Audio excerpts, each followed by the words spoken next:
Today's Locked On Jayhawks, we preview Kansas going on the road to the Utes of Utah.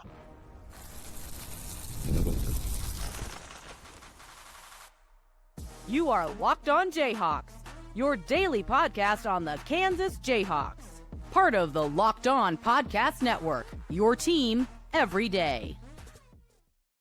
Hey, what's going on? Derek Johnson here. This is Locked On Jayhawks. Thanks for making it your first listen every day. Thank you to everydayers catching each and every episode, and thank you to you for listening wherever you hear podcasts, including on our YouTube page. We're going to be previewing Kansas at Utah on today's episode of the show, get into the headlines for KU, get to the scouting report of what the Utes bring to the table, keys to the game for KU, and players to watch for the Jayhawks going up against the Utes. Today's episode of the show is brought to you by FanDuel Sportsbook.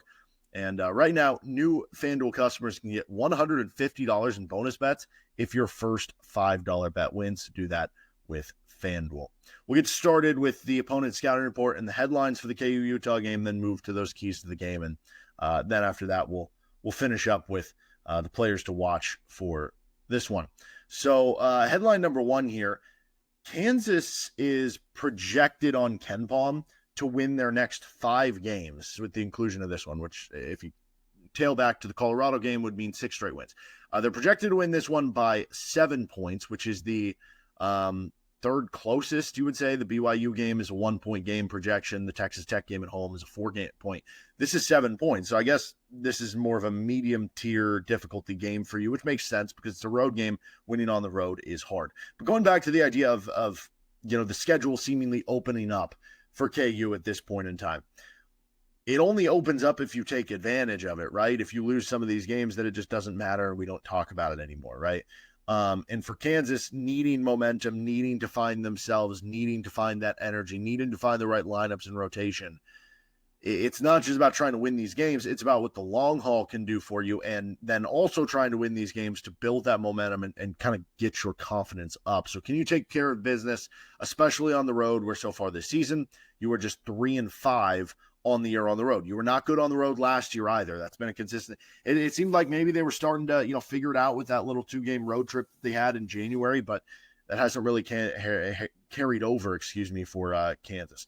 And the other part of this and it being on the road is how is Kansas going to handle the altitude and the travel? This is something that's a little bit more unique to this specific matchup, this specific venue for Kansas going on the road and taking on Utah, because you look at it and you have a 2-game trip, and Bill Self talked about this in the post game where, it'd be one thing if it was a Saturday, Monday, it'd be easy to stay, but being a Saturday, Tuesday where they're at BYU at Utah, at Utah, then at BYU, what do? Do you stick around there? And it sounds like they are going to stick around there.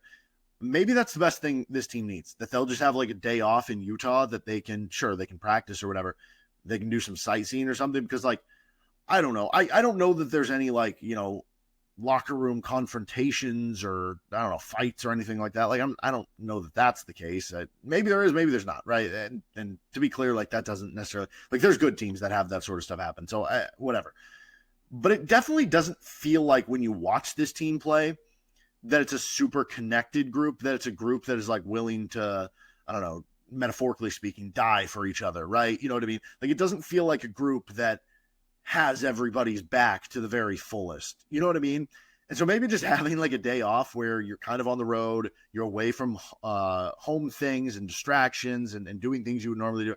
Maybe that ends up being the best. Maybe we look back to, I don't know, maybe this is just me being optimistic, but maybe we look back to it in a couple of weeks and we're I can see the story now. It'll be like CJ Moore in The Athletic or something like that. Or I don't know. So it'll be it was 2 p.m. on a Monday in Provo, Utah, and the aquarium was splashing with fish, and Kansas attended, and Hunter Dickinson and Floyd Badunga bonded over their love for sea turtles or something. I don't know. You know what I mean? It's such a stupid thing, but it's what it can't hurt at this point. But also from the altitude perspective, how does that affect? Utah wants to play fast. How does Kansas do? A team that hasn't always been super engaged, has been a bit lethargic at times.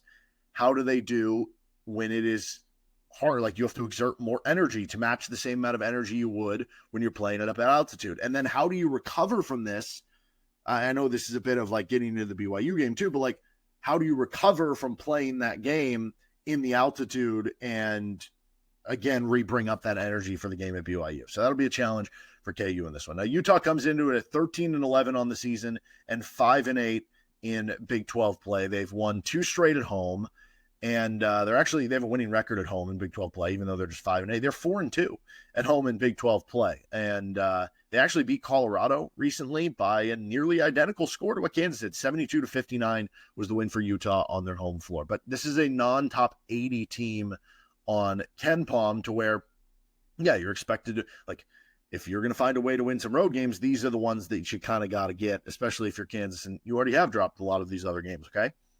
The personnel for Utah, they are very interesting personnel. I think they're a lot different than a lot of other teams in the league. And it's also weird because they're a big team, but they do play fast. You would think if they're big, they're going to be like a plodding type of team, whereas if they were like small, they'd try to play quick. It's kind of a unique oxymoron in a certain way, but they use a 6'6" point guard, and that would be Gabe Madsen. He averages a team best 15.3 points per game. Also plays some, he'll play all around, but team leader in scoring. He gets 2.5 assists per game. He is shooting just 38% from the floor, so at times maybe can be a little inefficient, a little bit of a chucker. 32% from three, so a little bit below national average there. But he does have go-off ability, and that's what makes him scary in an individual matchup, right? 28 points against Cincinnati, 20 points at Iowa State. He's had 24 more 5 other times. So if you include the Cincinnati game, he's had 24 more points 6 times this season. And the thing that makes him dangerous is, even though he is 32% from 3, which is not like a super highly efficient number, he's taken over 200 3-point attempts this season. And to like give you a comparison, Zeke Mayo and Ryland Griffin have like 12 more 3-point attempts than Gabe Madsen has all by himself, which mean like that can be a good or a bad thing. If Kansas does a good job on him defensively, or he's not feeling it, kind of shoots you out of the game. The flip side, though, if Gabe Madsen is hot and you let him get into a rhythm, he's going to keep letting it fly, and then all of a sudden you end up with a game where he's 5 of 8 from 3, and it changes the game, right? I believe Gabe's brother is Mason. There's a Mason Madsen, right? I don't know. Maybe it just happens to be that way. Regardless, he is also a good shooter, and he's more of the high efficiency shooter. 8 points per game, 39% from 3 on over 100 tries. So that'll stress you as well. They have the Mike, I don't know the last name pronunciation. I know he goes by Mongolian Mike. He is from Mongolia, and that is his nickname. He's a 6'9" guard/wing. Here's another player who's basically a shooting guard, but he's 6'9", and he shoots well from 3 too, 35% on solid volume. So again, you can see the size all the way through. Ezra Asar is a name you'll hear throughout this preview here today. He is a 6'8", 238-pound wing. They won't just play him at the 4. They'll play him at the 3. He averages 11 points, 4.5 rebounds per game. He's on 52% from 3. Now, he's not a 3-point shooter. Only 1 of 7 from 3, though. Me just saying that, Kansas is just going to leave him wide open from 3, and he's going to go 2 for 2 this game. Watch it happen. But regardless, he is very interesting. And then you have a player in Jake Wallen, who's a little lengthier at 6'10", but he's only 212 pounds. And he can play on the wing for them as well, right? So you can kind of have those two as your 3 and 4, and you can use them in different matchups. Like I'd imagine here, Asar, because he's 238 pounds, maybe it makes sense for him to be guarding KJ Adams, and maybe for Wallen, he ends up guarding, Ryland Griffin. I don't know. We'll see. But Wallen is 39% from 3. He's kind of a solid connective piece, like low volume shooter, good rebounder, but he shoots it well. Then at the 5 for Utah, they have a combination 7'1", 245-pound Lawson Lovering. He is averaging about 9 points, 5 rebounds per game. Good passer from the center position, 2.5 assists per game, 62% from the field, good around the rim, but he doesn't have any range, horrible shooter. I mean, that will be something interesting. I can't think of a time where Kansas did this. I can remember some times where it happened to Kansas with like Udoka, but if it gets to a point, like basically you could do the Haka, it doesn't sound as cool, Haka Lovering, is there one with an L? Anyway, Lovering is only shooting 39% on free throws this year. So if this game gets to a point where they're finding momentum, do you bring in, I don't know, Marquise Passmore just to like foul him?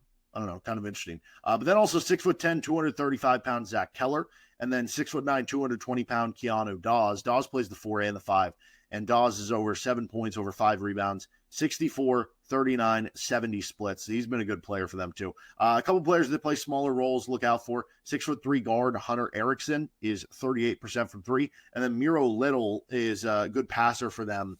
When he is in the game, he takes on some of the point guard duties, and then Madsen can kind of play more on the wing, but both of them are kind of ball handlers in that way. What they do well overall as a team for Utah, they play big, like we said. You heard a lot of the, guards at 6'9", 6'6", right? But they're still able to shoot the ball. They're third in the country in average height, and yet also top 80 in the country in three-point rate on a decent 34%. They're also top 60 in two-point offense nationally, which is fourth in Big 12 only games. They're top 30 in two-point defense nationally, thanks in part to a solid block rate. They're a very good passing team. They're number one in the country in assist to field goal make rate nationally. Now, I do say that, and sometimes I say, sometimes if that number gets really high, which sometimes it does for Kansas, it's not just indicative that you're a good passing team. It can also be a little bit indicative that you don't have guys who can just kind of shake guys off the bounce and get a bucket themselves, but it does mean you're a good passing team. And then they're a solid offensive rebounding team. They're also solid at getting to the free throw line, both of those top 90 nationally, and they're second in Big 12 only play for free throw rate. What they struggle with, they're not the fastest or quickest team, right? I mean, that is the one thing if you're playing very big, it might not be the shiftiest team, but they are going to play fast is the thing. And the reason why you go back to the altitude, you're trying to, tire teams down. They turn the ball over a good amount. They're second to last in Big 12 only games. They don't force many turnovers themselves. They're last in Big 12 games. And then also in those conference games, they've been a poor defensive rebounding team and have sent teams to the line a touch too much. The other thing, and this goes back to the Loveling free throws, but it's not just him. Utah is only shooting 62% at the free throw line this season. That is one of the worst in the entire nation, and yet somehow it has gotten worse in Big 12 play. They're down to 59.7%. So if this does come down to a close game late, you would hope that that continues and they miss some free throws, and you guessed it, yes, they are worse in the Big 12 in free throw percentage. All right, let's get to the keys to the game, players to watch. This is Locked On Jayhawks. And our episode of the show today is brought to you by Factor Meals. Looking to optimize your nutrition this year? Well, Factor makes eating well with chef-prepared, dietitian-approved meals that are fresh, never frozen, and ready to heat and eat in just 2 minutes. With 40 options across 8 dietary preferences each week, you can customize your meals to fit your lifestyle, whether it's Calorie Smart, Protein Plus, or Keto. Plus, Factor even offers wholesome smoothies, breakfasts, and grab-and-go snacks to keep you fueled all day long. I love how Factor takes the stress out of meal planning. That's always something with me and my wife where it's like, no, you pick. I don't know. What do you want for dinner? What do you want for dinner, right? And that becomes a whole thing. You don't have to worry about that with Factor. Eat smart with Factor. Get started at factormeals.com/LockedOnCollege50 That is code LockedOnCollege50 to get 50% off your first box plus free shipping. That's code LockedOnCollege50 all one word, at factormeals.com/LockedOnCollege50 to get 50% off plus free shipping on your first box with Factor. Continuing on the show, and don't forget to make Locked On College Basketball your second listen every day. Get you prepared for the big weekend of college hoops, including the selection committee releasing their early top 4 seeds in each bracket on Saturday. Okay, keys to the game for KU. Number 1 is limiting 2-point shots of the Utah offense. Utah is only 2-10 this season when they shoot below 56% on 2-point shots. So if you can limit the 2-point shots, they've not had a lot of success winning those games. They are 11-1. Very different record when they shoot above 56% on 2-point shots. And it's interesting too, because the 2 wins, I mentioned they're 2-10 when shooting below 56%. The 2 wins are Colorado, who's the worst team in the Big 12, and Queens, who is outside the top 200 nationally. So basically, if you can limit them on the 2-point shots, you're probably going to win. Now, when you look at where they take them, analytically, it's a strong theme. They rank low in mid-range shots. They rank low in that in the paint, but not at the rim, kind of floater area that I guess I'd call it. But they rate highly in terms of the percentage of their shots that come at the rim, which means specifically, if you want to slow down their 2-point offense, you need to slow them down at the rim. You need to cut them off on the shots at the rim, whether it's preventing them from getting a lot of them, right? Doing a good job staying in front of guards, trying to drive, doing a good job walling up on guys trying to post up. So when you're looking at specific targets here for KU to keep away, Ezra Asar, he takes almost 5 shots at the rim a game. And then you have Lovering and Dawes, who combined for about 6. So big man defense specifically, this isn't a situation as much where it's, hey, these Utah guards are getting by guys and consistently living in the lane and finishing in the lane. It's pretty consistently either a big man or in the case of, again, their kind of wing 3-4 type in Asar, like he can drive a little bit and finish inside, but he is kind of a big forward. So for Kansas, I'll be interested. I think it makes most sense to put KJ Adams on Asar. And even though that would mean you have like a wing and Ryland Griffin or a guard potentially guarding a 6'10" dude, he's more of a 3-point shooter. And so you look at Asar with his strength, I think having KJ on it would help wall him off in a certain way. And help kind of match the physicality and the strength. But that also means that Hunter Dickinson needs to be good in that kind of one-on-one post-up defense, which he has been pretty good. Like when he does that specific type of defense, like that's where just being huge can kind of pay off. Number 2 is off-ball defense for KU. Utah's in the 99th percentile for assist rate during conference-only play, and overall over the course of the entire season, they're number 1 in the country in assist to field goal made rate. So what does that mean? They're getting a lot of baskets off of passes from other guys, right? So that means your off-ball defense has to be in tune. If you're Kansas, that means you have to, do a good job of staying on shooters, right? Because if they drive and kick and you have bad off-ball defense, they're going to splash a 3 right in your face. That means you need to watch out for backdoor cuts and just cutters in general, right? Because they're going to be having a lot of ball movement trying to get those easy buckets. And if you don't have a good game on the off the ball defense side of things, you're going to give up too many easy buckets and a lot of those 2-point shots that we just talked about. And this is kind of one where I am a little bit scared because that lack of energy, that lack of consistently playing with that motivation that we haven't seen this Kansas team do is something where this could get you beat, right? If you're not as focused and you're not playing with as much energy, a lot of times that's when you get beat on a cut to the rim and give up an easy basket. And when you look at some of the times that, for better or for worse, Bill Self has pulled guys for making a mistake, it's off-ball defense mistakes. So I think that's going to be a huge one in this game. Number 3 is guard the corner. And certainly that guys aren't really dribbling into corner threes. So this goes back to the idea of guarding off the ball if you're KU, but they shoot a lot of threes. Especially from above the break, which is kind of weird because they're not shooting them well above the break. Actually, Utah's only shooting 26% from 3 above the break. That is literally first percentile nationally. They're the worst team in the country, basically, in above the break shooting in terms of just the percentage. Now, I say that, they'll probably go off against Kansas. But nonetheless, they've been nails shooting from the corner. Utah's hitting 39% of their corner threes. And when you look at Big 12 only games, they're over 40% on corner threes specifically. And if you're looking for specific players, try to bottle up here.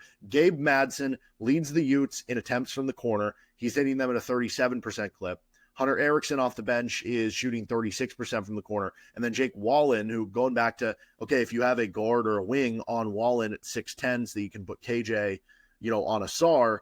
Well, the good news is Wallen is more of just on the offensive end, kind of a spot up 3-point shooter. So maybe you can get away with it because he is 50% is Wallen on corner threes so far this season.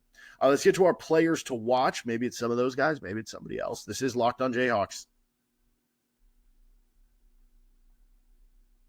Today's episode of the show is brought to you by FanDuel Sportsbook. When the game tips off, the NBA action is just getting started, and there's no better place to get in on it than with FanDuel, America's #1 sportsbook.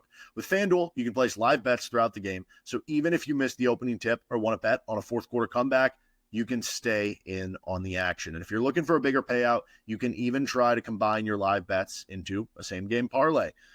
With FanDuel, it's super easy for me to track my bets, right? If you have futures, you can even check and sort things by cash out, so you can look at those. You're getting bonus bets in there as well. They have a lot of cool promos that are constantly go in, day out, day in, day out. So right now, new FanDuel customers getting get $150 in bonus bets if your first $5 bet wins. Just visit FanDuel.com to join today. That is FanDuel.com for your shot at $150 in bonus bets. Make every moment more with FanDuel, the official sports betting partner of the NBA and the Locked On Podcast Network. All right, finishing things up on this Kansas-Utah preview of Locked On Jayhawks. Players to watch. So for the matchup, I think I actually have 3 little notes here I want to get to. Who guards Gabe Madsen if you're Kansas? That's going to be super interesting to me of how they decide that, because he's 6'6", to where it's like, okay, do you – and again, they have all these other bigger guys that it's like, okay, does Zeke Mayo guard him? Because Zeke Mayo's closer to like 6'4", right? Where maybe it makes a little bit more sense to have him on him. Then again, Gabe Madsen's their leading scorer, and, I wouldn't classify Zeke, as great as he's been on the offensive end, as being a defensive stalwart necessarily. So do you just deal with having Dajuan Harris on him and he's just giving up size, but he's trying to make life hell by just being a pest and poking the ball free? Maybe. That might be the best way to go about it. Do you put is this a game where Shaquille Moore plays a little bit more minutes? Because even though he's not the tallest, he's at least stout, even though he hasn't necessarily played his best ball over the past couple of games. So I don't know what you do there in terms of guarding him. I think that'll be interesting for KU. And then battle of the bigs for Kansas. There's lots of size on both sides of the ball. And the two main centers for them in Lovering and Dawes, they average 16 and 10 total. So they've been good players. They want to go on the inside to those guys. For Hunter Dickinson, can you hustle up and down the court in the altitude? And can you have a good offensive game against another big man who's kind of able to match your physicality and size down low? And then the last one here is not getting in foul trouble for whoever is guarding Asar. Because going back to what, I would probably put KJ on him. The one thing you have to worry about, Asar draws 2.5 shooting fouls per game. That ranks in the 98th percentile nationally at his position. So basically, he's as good as anybody in the country because he's this big physical forward who finishes at the rim. Are you going to be able to defend him and defend the rim without fouling him? And that would be an area where if, KJ gets in foul trouble, Flory's not going to have the physicality or the strength yet to match up as well with a guy like that. And so you start to wonder how that kind of works through. So can KJ defend Asar possibly, if that is indeed the matchup, without getting in foul trouble would be the other big one. Now, high on the go-off meter for KU, when I'm looking at what Utah's profile looks like, they give up a lot of shots and open shots in the mid-range, which is analytically not the worst thing in the world that they do. You're better off giving up an open mid-range than you are an open layup, obviously, right? But we know Kansas takes mid-range and kind of floater shots at a much higher rate than a lot of other teams in college basketball. So I'd be looking at 3 players who take a lot of those: Hunter Dickinson, KJ Adams, Zeke Mayo. They collectively, those 3 players, they're taking 5.5 mid-range shots per game. And then they're taking an additional 7.5 attempts basically in that floater range, right? So basically between from 5 feet out of the rim to inside the 3-point arc, those 3 players are combining to take 13 mid-range-ish shots per game, right? That's a good amount. So if Utah's giving them up open and teams have hurt them there, then maybe you look to those guys and say, okay, they should be able to hit them a little bit better in this one. Also, CBB Analytics has a stat. It's called DRAPM. I don't know what the RAPM stands for. It's the D stands for defensive. I'm a genius, I can tell you that. It's essentially a measurement of box score statistics. So your production, right? Did you put up 18 and 10? Did you, put up 25 points, whatever, mixed with how your team performs per 100 possessions when you're out on the floor. And kind of basically the goal of it is to measure your impact when you're on the court, right? So anyway, Utah's center in Lovering has a negative DRAPM, so basically a negative defensive rating by this metric. And so Hunter Dickinson, going back to he being one of the guys that sticks out in terms of some of the mid-range stuff, and then in addition to it, maybe the guy who's guarding you isn't the best defender in the world. Let's go with Hunter Dickinson having a big game on the road in Utah. I almost said Provo. That would have got me in a lot of trouble from Utah fans, and I not mean to. Well, see, now I got myself in trouble because I said I almost said that. I know you were not in Provo. I know that's where Kansas is going to be on Tuesday. Anyway, we'll be back for that Kansas BYU preview coming up later in the week. We'll also be back for Kansas Utah postcast coming up this weekend, and maybe a little on whatever happens with the selection committee coming up this weekend to see if Kansas is in the top 4 seed line or if they're on the outskirts or what all that. Maybe a reaction to that on Saturday as well. All right, see you then this weekend and later next time with Locked On Jayhawks.